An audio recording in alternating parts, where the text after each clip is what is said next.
वोरा जी, लेकिन सवाल यह है कि अगर वो क्वारंटीन की बात भी आती है तो क्वारंटीन की खबर तो आनी चाहिए कि सिवाज साहब, इसके बाद मैं आ रहा हूं आपके पास, खबर तो आनी चाहिए कि वो वापस लौटे और उनको क्वारंटीन किया गया है। दूसरी तरफ ये भी कह रहे हैं कि अगर आग है तभी धुआं है।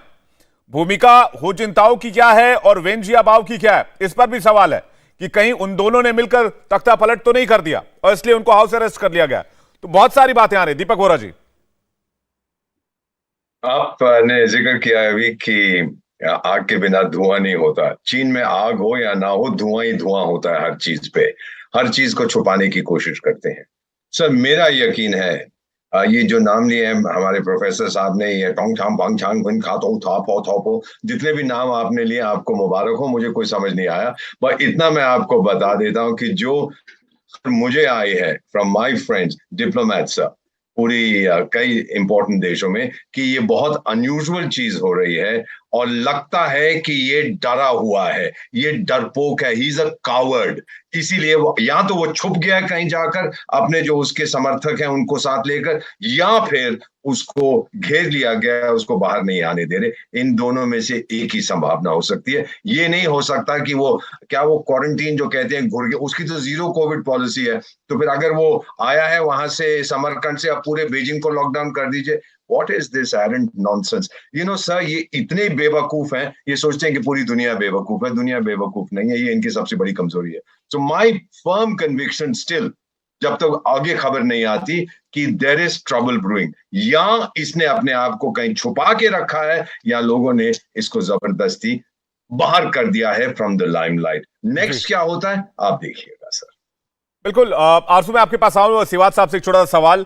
सिवाज साहब, जैसे कि दीपक वोरा जी कह रहे हैं कि वो एक गहरी मुसीबत में है या किसी बड़ी चुनौती का सामना कर रहे हैं, इन दोनों में से एक ही बात हो सकती है जब तक फर्दर कोई न्यूज उनसे रिलेटेड सामने ना आ जाए। हाँ बिल्कुल, देखो विवेक, सच्चाई यह है कि अगर आप एक और भी घटना देखें कि जिस प्रकार से जो फॉरेन मिनिस्टर हैं चीन के, वांग यी, वो उन्होंने मीटिंग की है हेनरी किसिंजर से, और वो एक प्रकार से सीक्रेट रखी गई है। Henry Kissinger secretary of state थे 1972 में, जब निक्सन आए थे चीन के अंदर और उनके रिलेशन में सुधार आया था एक प्रकार से कोल्ड वॉर के बाद। तो ये जो सारी सिचुएशन डेवलप हो रही हैं, जिस प्रकार से जनरल लिया कियोंग को इन्होंने हटाया था कुछ एक दिन पहले ही, जो कि नॉर्दर्न थिएटर कमांडर थे, और आज वो सेंट्रल स्टेज पे देखे गए हैं, तो ये साफ जाहिर होता है कि कहीं ना कहीं वो उनके अगेंस्ट थे, वो दोबारा फॉर्म आ गए हैं, पोजीशन ली है। जो भी सिचुएशन नजर आ रही है आज चीन में, वो एक ही चीज को दर्शाती है कि सब चीज all is not okay in China, इसमें कोई डाउट नहीं है। और जो कुछ एक बातें ऐसी हैं कि चाइना के अंदर एक बहुत बड़ा डिसेंट था, उसको छुपाया जा रहा था, चाहे कोविड को लेकर जिस प्रकार से कैजुअलिटी हुई, जिस प्रकार से डोमेस्टिकली उनका परफॉर्मेंस बहुत खराब था। जीडीपी, सप्लाई चेन, आपको पता होना चाहिए कि जो चीन की इकोनॉमी है वो एक डिपेंडेंट है सप्लाई चेन पे, और सारी सप्लाई चेन सर्विस इंडस्ट्री है, उनका आपस में तालमेल है, चाहे यूरोप है, ताइवान है, भारत है, पर सप्लाई चेन सारी की सारी चीन को छोड़ के बाकी देशों में जा रही थी। तो ऐसे में सबको डर यह था कहीं इसको थर्ड टर्म मिल गई तो क्या होगा।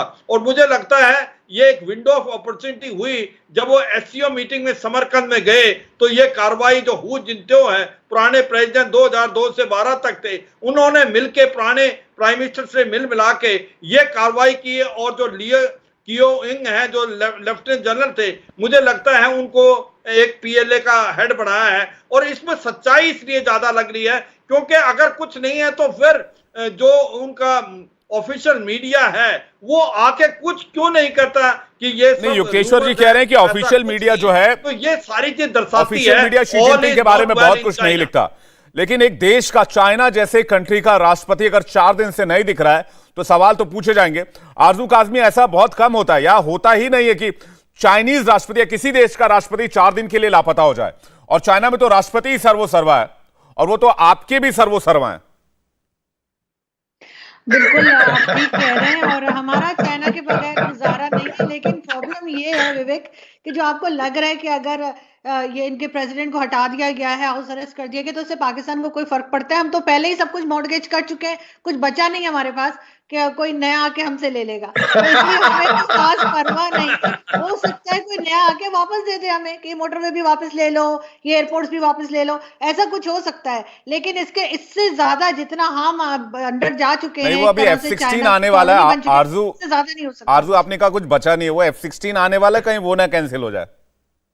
नहीं, ऐसा कुछ नहीं होने लगा, क्योंकि जाहिर है जो भी गवर्नमेंट आएगी, जो पहले से कॉन्ट्रैक्ट्स होंगे, जो पहले से एग्रीमेंट्स होंगे, उसके ऊपर ही चलेगी। लेकिन मैं आपसे जो सवाल जानना चाह रहा था, पाकिस्तान में भी कहा आपने कि स्पेकुलेशन है कि शी जिनपिंग आखिर लापता कैसे हो गए, कहां चले गए हैं, वहां भी ये खबर चल रही है कि उन्हें हाउस अरेस्ट कर लिया गया है। जी बिल्कुल, यहाँ पे भी यही खबर चल रही है कि हाउस अरेस्ट किया गया है, और उसके बाद यही कि जो वहाँ की जाहिर PLA है उसने पूरे कंट्रोल संभाल लिया है, और फ्लाइट्स जो है वो 60% फ्लाइट्स कैंसिल हो गई हैं। इसी किस्म की न्यूज़ यहाँ भी चल रही है। इंडिया टीवी हर वक्त हर जगह डाउनलोड करने के लिए सर्च करें India TV news Google play store या ऐप स्टोर पर।